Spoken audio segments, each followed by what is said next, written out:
Association of Local Councils told the Rheinische Post on Wednesday. In this way, the state can gain more control over the upbringing of Muslim youths. So again, we've carried the videos where they go inside German schools and talk to Muslim students who basically say, we hate German people, they're just pork-eating monsters, we don't want to assimilate, screw them.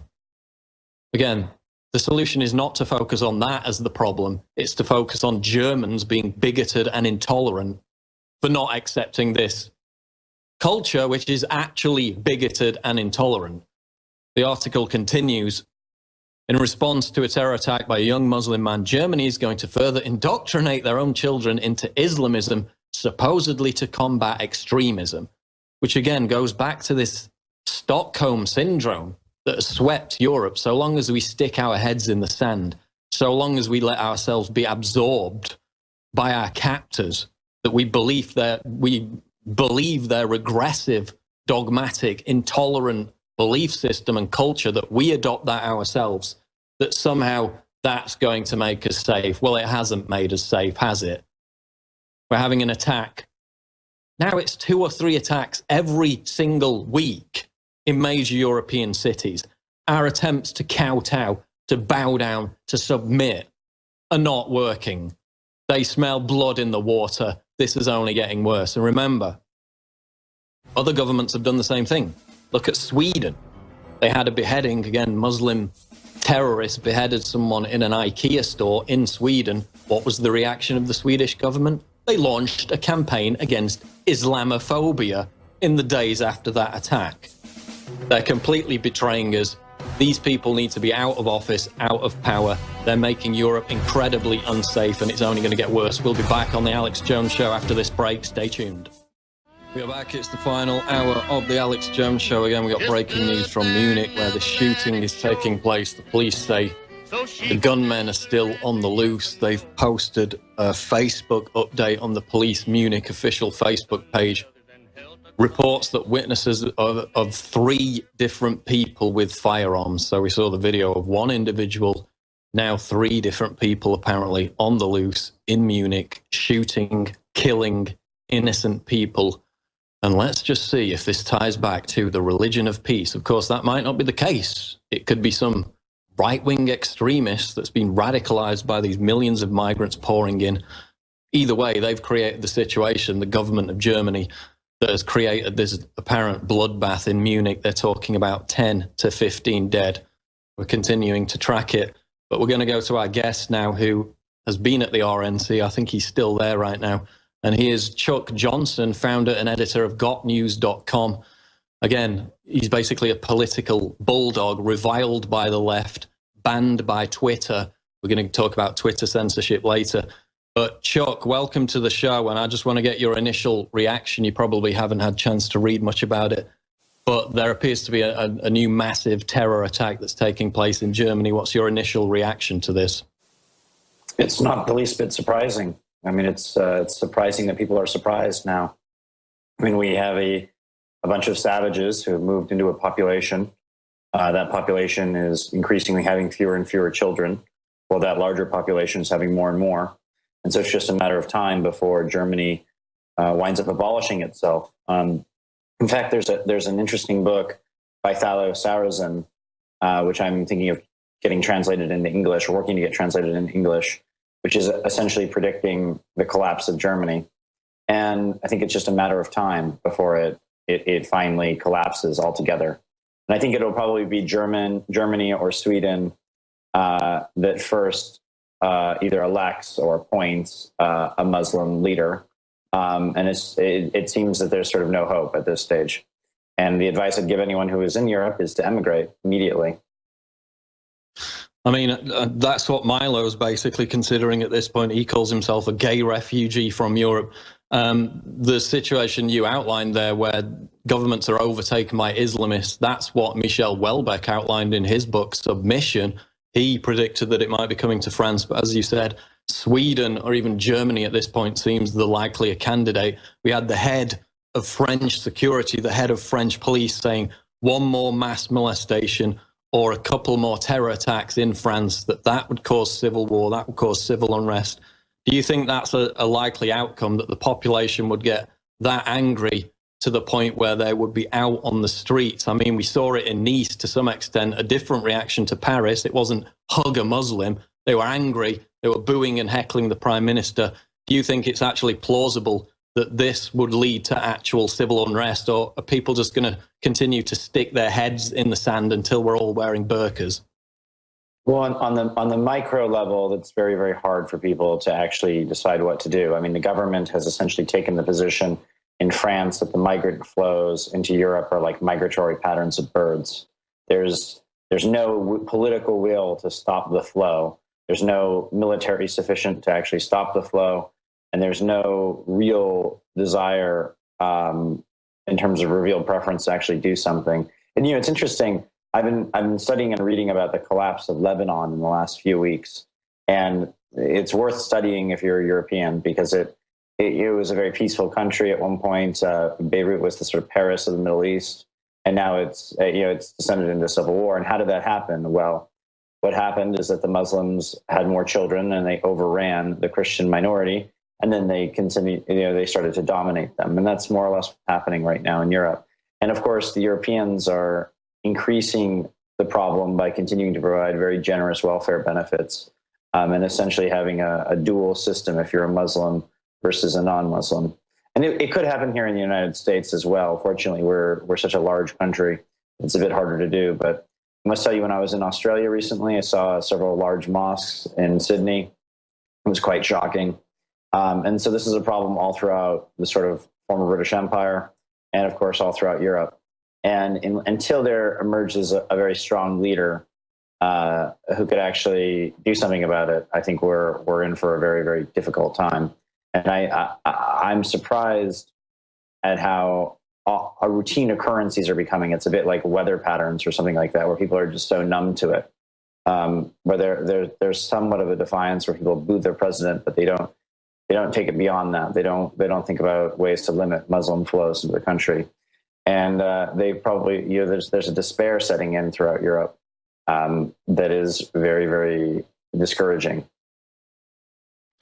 I mean, there has been this rising conservatism. Over the past 2-3 years, we've had the AfD party in Germany. We've had Marine Le Pen gaining success in France. They've got their presidential election next year. Of course, we've had the rise of UKIP in the UK. We've had Brexit. So at least there seems to be some shift politically, as you said, for somebody to step forth and deal with it. But when there's literally an attack now every few days in Europe, it's getting completely out of control. We're going to chime back in with updates from Munich, but you were at the RNC. I believe you're still there. You had a little run-in with Jamie Weinstein, I think his name is, which is Michelle Fields' boyfriend. Michelle Fields, of course, being the former Breitbart reporter who was the victim of this, brutal attack by Corey Lewandowski, where he ripped her arm off and beat her to death with it. Well, no, actually what happened was he lightly brushed her, but the media made such a big deal out of it. It was completely insane. You spotted Fields outside the RNC. You tried to ask her a question. Tell us what happened. Yeah, so I went with several friends of mine, and we went up to go ask them a question.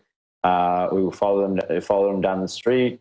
I turned to go and ask them a question, and Jamie Weinstein immediately lunged out at me and essentially hit my arm extremely hard. I'm not a particularly physically fit guy, as everyone can see in the video, and so it actually did hurt. I mean, we're hoping to just ask them a question about why they had continued to make things up over the years, why they had continued to lie about what happened with Corey Lewandowski, why they had lied about me. And it's interesting how quickly Jamie's demeanor changes when he realizes he's on camera. It's quite a revealing kind of thing. First, he tells me to go, fuck myself. And he says, kindly step away, sir. Once I told him, it's all on camera. You're busted. Like this, it's kind of violent behavior.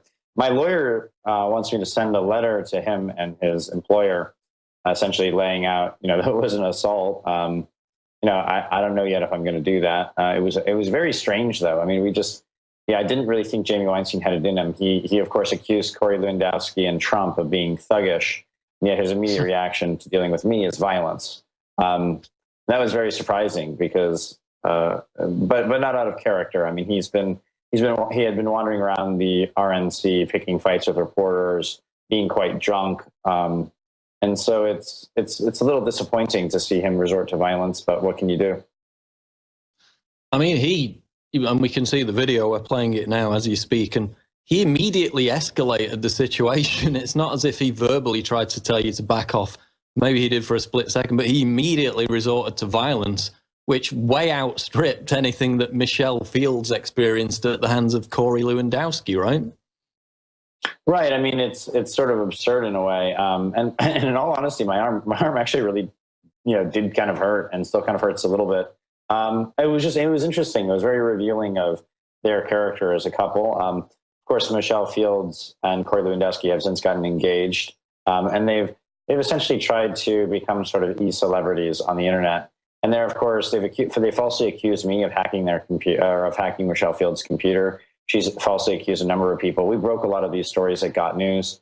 We also looked into the financial incentives that Michelle Fields' family might have for being anti-Trump, such as her mother and aunt's anti-Trump views. Her mother makes money from essentially resettling Honduran immigrants in the United States.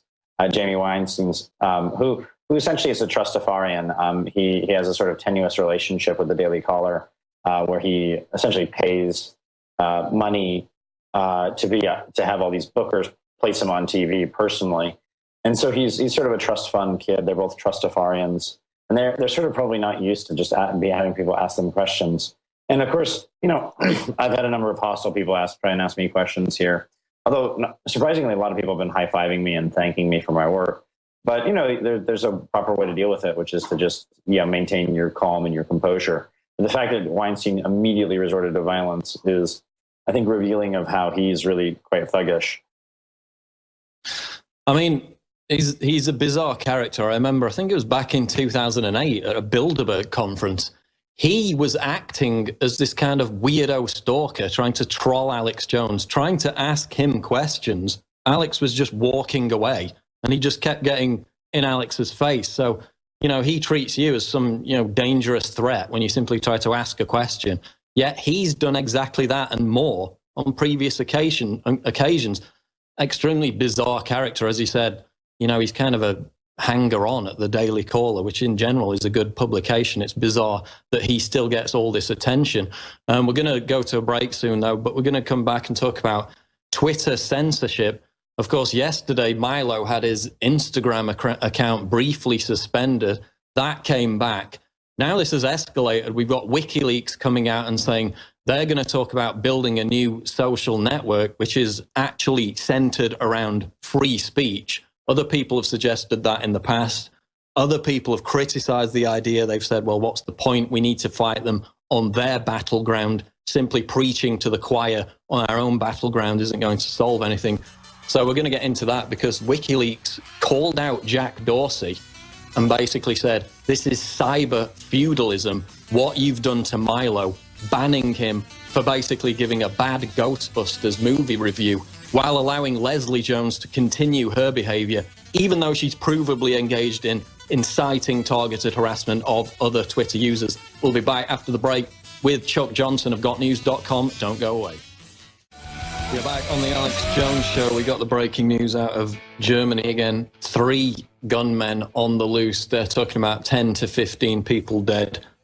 They haven't caught the gunmen. There's some stupid report out there saying that, I'm sorry to laugh, but the media falls for this every single time, that Samuel Heidberg, a German nationalist, is the shooter. Well, that's a hoax that happens after every terror attack or mass shooting, that Sam Hyde or Samuel Heidberg is the culprit. But it's being seriously reported by numerous media outlets, even though it's a known hoax that happens after every single shooting. But we'll continue to give you details on that as they come in.